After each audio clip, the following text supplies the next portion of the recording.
50 years ago, on February 15, 1965, the Canadian flag flew over Parliament Hill for the first time. Canadians recently gathered across the country to mark the occasion.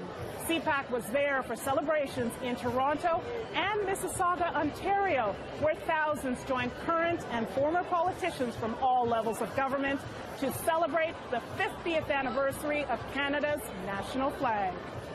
It is a flag that represents hope, represents generosity, represents sharing, represents trust. It's a flag that makes everyone equal in this land of ours.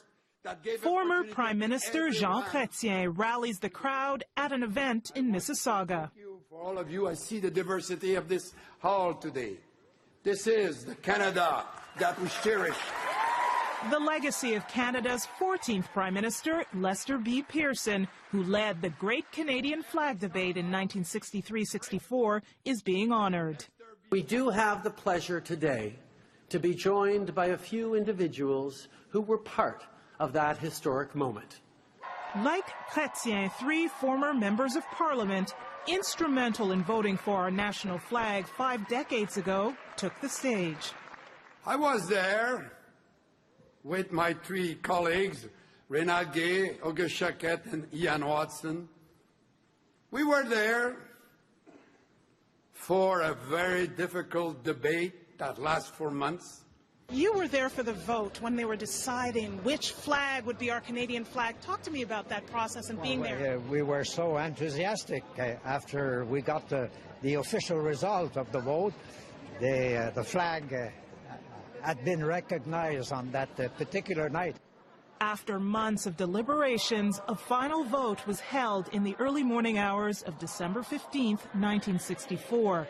The maple leaf design we see today was selected out of thousands of submissions.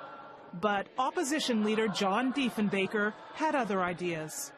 The first choice was what Mr. Diefenbaker used to call the Pearson pennant with the 3 leaves on the flag. Back in 1964, 63 or 64, when I learned that Pearson was going to, or he was promising to bring Canada a flag, I thought this was a great opportunity. I was certain that they were going to have competition where people would send in submissions. In Toronto, we meet Leo DARMITZ. He was one of many Canadians who submitted a flag design. While his design wasn't chosen, he still proudly shows it off. But he admits the red and white maple leaf flag was a great choice. It really does stand out in the forest, against the blue sky, against buildings. It really does stand out.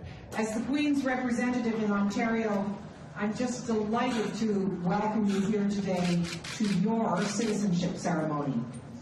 CPAC is there as 100 new Canadians from 32 countries take the oath of citizenship.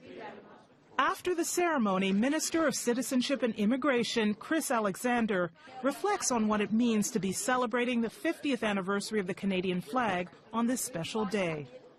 This is a country that is respected around the world because of the pride we take in our history, the way we celebrate these watershed moments, the adoption of a new flag, which had been a long time coming in 1965. People were talking about it after the Second World War. It took 20 years to agree on a design, to make it official. But what a momentous decision it was. Here at the Mattamy Athletic Centre, site of the former Maple Leaf Gardens Arena in Toronto, the new Canadians are joining 2,000 other citizens to form a living recreation of the Canadian flag. It's a symbol of our independence, it's a symbol of our nationhood, it's a symbol of what we are as Canadians in the northern part of the North American continent, and I'm very, very proud of it. I think it's the most impressive flag in the world.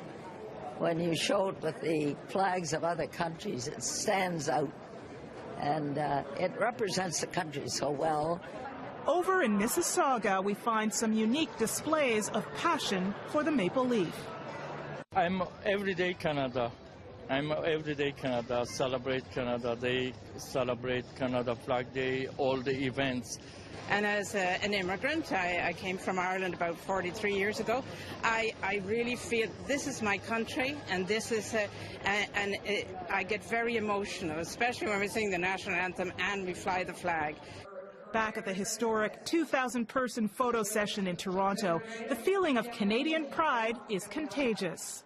You heard at the beginning the singing of the anthem, the enthusiastic response, and I think each and every one of us as Canadians who are standing here today would remember this minute, this day, as we celebrate our flag.